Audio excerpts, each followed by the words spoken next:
Bon, allez-y. Alors, on va revenir sur la langue française. Quatrième sujet. Est-ce que vous savez ce que c'est qu'une syllabe?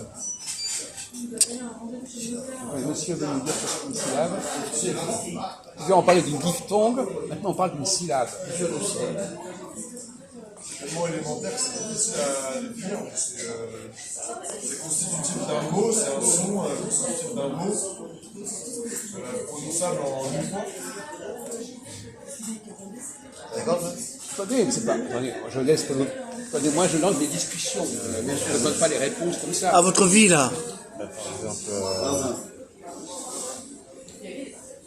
Par exemple, oui, syllabe, oui. Par exemple, là, il y a dans le mot, par exemple, restaurant, pardon, oui, bon, là, il y a le mot restaurant. Alors ré, oui, ensuite sto, et rang. C'est ça les syllabes? C'est ça une syllabe. Oui, c'est ça. Oui, c'est les syllabes. Alors justement, en quoi consiste une syllabe? Donc, ne restez pas dans votre. Vous avez un exemple maintenant, vous pouvez prendre de la distance et vous dire que c'est qu'une syllabe au lieu de rester sur votre nom. Bon. Eh ben, il y a au moins une. Oui. Voilà, c'est ça.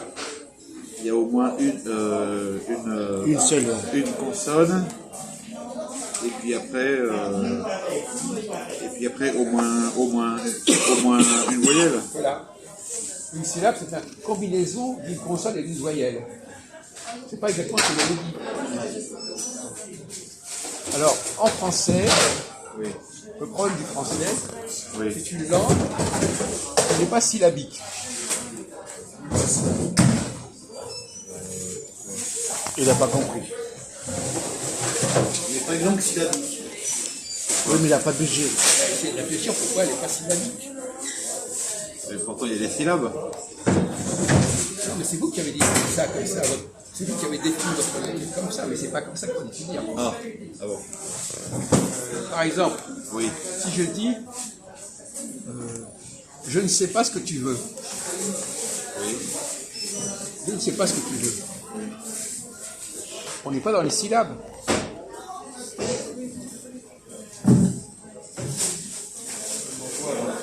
Ah oui, ça c'est des mots qui sont très courts. Oui, alors il y a. On n'est pas dans une syllabe, on supprime, on ne dit pas je ne sais pas ce que tu veux, c'est syllabique. On dit je ne sais pas ce que tu veux, et c'est plus syllabique. Donc en français, on évite les syllabes en fait. On les réduit. Donc c'est pour ça que je dis que le français, à la différence de toutes les autres langues latines, n'est pas syllabique. Y a-t-il des langues syllabiques? Comment? Y a-t-il D'autres langues qui sont syllabiques? Non, les autres langues sont syllabiques. Il n'y a que le français qui n'est pas syllabique. Par exemple, on parlait quelle? On parlait l'espagnol, l'italien? Bon ben, vous verrez qu'elles sont complètement syllabiques ces langues. Vous n'avez toujours pas compris? Les gusta la paella. Comment? Les gusta la paella, c'est pas syllabique. Et c'est ce que je vous dis. Je vous dis que c'est une langue qui est syllabique. Je vous dis que le français n'est pas syllabique. Ah, mais il a des problèmes, votre copain, ou quoi, exactement? Ça part en couille. Il dit le contraire de ce qu'on a dit. Ça part en couille. Dans l'espagnol, vous n'avez que des syllabes. Ah ben, c'est syllabique. J'aime la paella, c'est pas syllabique. Comment? J'aime la paella, c'est pas syllabique. Paella, pour manger. J'aime la paella. Non, j'aime. On vous dit, par exemple, J'aime. La chanson. est-ce que vous avez remarqué qu'il y a une syllabe qui disparaît quand vous dites j'aime? Laquelle? J'aimerais. Comme je vous dis, je t'aime. J'aime. Eh bien, vous avez deux syllabes qui disparaissent. Les autres, en espagnol, on va dire yo te quiero. Il n'y a plus de syllabes. Il est fort, hein? On est sur ces syllabes. Ça y est? C'est ça, les gens ne le savent pas. Ils parlent le français, ils ne savent même pas ce qu'ils parlent. Ils ne comprennent pas leur propre langue. Ils ne comprennent pas leur langue, alors. Ils ne savent pas l'expliquer, en tout cas. On n'arrête pas de sauter les syllabes, de supprimer les syllabes. Quand on dit aux gens que le français supprime les syllabes, ils tombent des nues. Et vous nous parlez d'un exemple espagnol qui n'a rien à voir, au contraire, les Espagnols, ils n'arrêtent pas de faire des syllabes, justement. Alors, un autre exemple des syllabes, c'est le contraire. Le français, non seulement... Alors, quand on supprime les syllabes, qu'est-ce que ça provoque, à votre avis? Ça provoque quoi? Qu'est-ce que ça fait qu'est-ce que ça met en contact? Les syllabes, qu'est-ce que ça met en contact? Ça crée des mots, ça crée des... Non, ça fait comme une langue anglaise presque. Attendez. Vous n'êtes pas obligé de parler quand vous n'avez rien à dire. Hein. Ça serait déjà un bon point. Exactement. Alors, quand on dit par exemple, je t'aime, qu'est-ce que ça... Je n'ai pas de syllabe, qu'est-ce que j'ai comme connexion? Qu'est-ce que je connecte quand je ne mets pas de syllabe? Des mots? Non, pas des mots, des lettres. Des lettres. Quelles lettres? Je t'aime aimer. C'est quoi le J et le T? Je t'aime, le J. C'est quoi, ça s'appelle comment le J et le T? Et. Oui, des consonnes. Des consonnes. Ouais. Donc l'absence de syllabes connecte les consonnes entre elles. Donc ça crée des successions de consonnes. Voilà, trop fort. Avec les consonnes, on peut faire des allitérations. Bien vu. Ouais, bien vu. N'est-ce pas? C'est un autre problème. Enfin, C'est un peu autre ça, problème, c'est un autre débat. Le français marie les consonnes entre elles. Et donc, on dépend des voyelles. Mais, inversement, il y a d'autres moments où le français, on en a parlé tout à l'heure, marie les voyelles entre elles. Donc, le français joue tantôt sur les consonnes, tantôt sur les voyelles, mais il ne les mélange pas. Alors que les autres langues mélangent les deux. Ils ont une solution un peu bancale. Alors, on en a parlé tout à l'heure, vous n'êtes pas retenu. Est-ce que vous voyez un rapport entre ce qu'on a dit tout à l'heure sur le ET et sur le fait que l'on marie les consonnes entre elles, les voyelles entre elles? Alors, donc, le français invente des combinaisons de consonnes qui n'existent pas dans les autres langues. Est-ce que c'est quelque chose de très français? C'est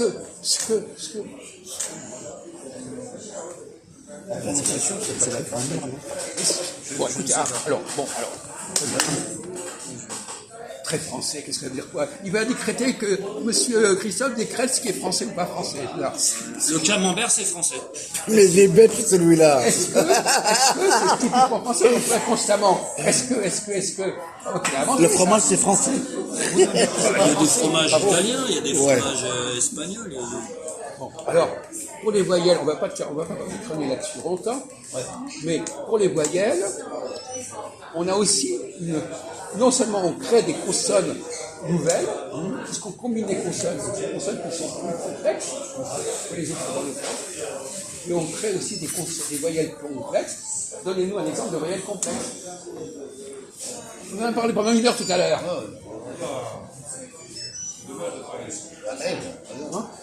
Non, on en a parlé avec monsieur. La diphtongue. Vous avez entendu parler de diphtongue? Tout à l'heure, on a parlé de la diphtongue. Qu'est-ce que c'est que la diphtongue?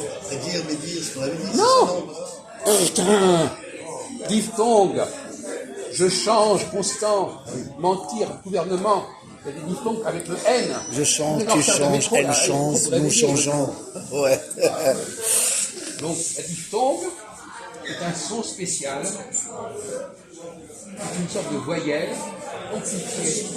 Le on, le en, le un, ce sont des voyelles. Il n'y a pas de consonne là-dedans. Hein? Donc nous, on crée en français à la fois des voyelles amplifiées et des consonnes amplifiées. Alors que les autres langues, elles ne font pas ça du tout. Elles ne savent pas créer, elles n'ont pas la diphtongue. Par exemple, les Anglais, quand ils empruntent tout le mot en français, ils cassent la diphtongue. Par exemple, gouvernement, bien, ça devient government. Et government, il y a plus de diphtongue. C'est ça, là. Donc ils ne savent pas respecter la diphtongue. Ils appauvrissent le français. Ils empruntent le mot français et ils l'appauvrissent. Tu as raison. Oui, c'est vrai. Là, en espagnol, la diphtongue. Comment? Il y a la diphtongue en espagnol. Alors donnez-moi un exemple. Mourir en l'infinitif. Ah, mourir. Il meurt, muere. Voilà, c'est ce que je disais, mais j'avais pris un autre exemple. Le verbe costar. Cuesta. Ah mais cuesta. oui, costard. Voilà, mais cuesta. Costume. Non, au lieu de dire costa, on dit cuesta. Dans l'espagnol, on combine deux voyelles entre elles. On est dans une sorte de créativité qu'on retrouve en français, effectivement. Mais Ah, il est connu, là. ils n'ont pas le son en. Ah ouais. Le son on. Ça, ils savent pas. Oui, mais on parle de ON. diphtongue. On parle de diphtongue. Le monsieur, il parle de diphtongue. La Ah oui. consonne, t'as raison. la consonne, bon, tu casses la consonne. Donc ils ne connaissent pas la diphtongue. Ce que vous appelez- Comment Ah oui, c'est ce que, oui, Oui, c'est ce mais que je lui ai dit il y a 20 minutes. C'est ce que je lui ai une dit. diphtongue aussi puissante que le français. Ah ben c'est une diphtongue quand même, hein. Non, c'est une sorte de diphtongue. C'est une utilisation abusive du mot diphtongue. La vraie diphtongue, Ah, il est fort, là. c'est le en, le on, le un. Non. Demandez à un espagnol de prononcer. C'est une humain, diphtongue fermante. Ils n'arrivent pas à prononcer humain. C'est une Ils diphtongue vont dire fermante. humano, ils ne vont pas dire humain. Donc ils ne savent pas prononcer la diphtongue française. Alors que nous, on peut très bien prononcer muere ou je sais pas quoi, muerte, la muerte. Ça, c'est une diphtongue de petit niveau, là. Fermante. C'est une diphtongue fermante. C'est une sous-diphtongue. Ah, c'est une diphtongue bravo. fermante, monsieur. Diphtongue pauvreté. C'est une diphtongue fermante, ça s'appelle. Pauvreté. C'est une diphtongue Il est fermante. fort, hein. C'est une diphtongue faible. Non, c'est une diphtongue fermante. C'est une diphtongue. Ouais, il a dit oui. Ça s'appelle diphtongue fermante. Il connaît, hein. C'est un malin. Il connaît, hein. Ils ne savent pas combiner les consonnes entre elles. Ils combinent les consonnes entre elles, mais quand par exemple, ils vont dire, pour dire je t'aime, ils vont dire yo te quiero, au lieu de dire je t'aime. Donc c'est beaucoup plus lourd. Ah C'est ouais. une langue beaucoup plus lourde que les C'est pas je t'aime, c'est je t'aime. En Espagne. Bonita. J'essaye de dire Bonita, ça veut dire quoi? Belle femme. Belle. C'est le vrai français. Una chica Attends, on bonita. est d'ailleurs pas là. Comment Oui, ben d'accord. Ben, c'est encore. Quoi Je t'aime. Oui, mais on peut très bien sauter. Alors ils peuvent sauter les. je t'aime, tu sais, je t'aime. Chérie, je t'aime. Bon, par exemple, on va prendre un autre exemple, mademoiselle. Je ne veux pas. Je ne veux pas.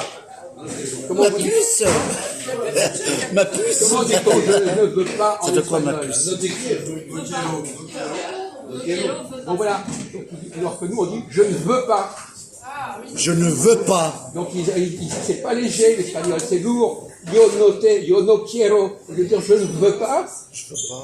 Je ne veux pas. Ah oui, c'est les. Ouais, ça change. Non mais vous J'ai- n'allez j'ai- n'allez pas pouvoir faire gagner Je- l'espagnol par rapport je- au français. je. C'est perdu d'avance à ce niveau-là. Ça parle beaucoup avec je, en fait. Mais parce que le but c'est de faire gagner le français. Comment Voilà, c'est la grammaire. Mais on ne sait pas quel est le but, on nous explique que le pas. français est une langue modèle. Vous êtes là en tant qu'élève ou en tant que là pour débattre? Ah non, on passe le temps. En même temps, on apprend, t'as vu. Parce qu'il a une subtilité Moi, dans je suis la là juste pour le compréhension wifi. des formes consonantes et voyelles. C'est un week-end, c'est tout. Hein. Il accepte la Mais elle contradiction. est très riche cette Oui. Bon, écoutez, bon, ça va. Hein. Elle est plus riche que. Ça va. Ouais, elle est riche, ouais. Parlez pas de Surtout là-dedans. là. Bon, fatiguez pas. Bon, on va changer de sujet. Ah, je coupe pas là.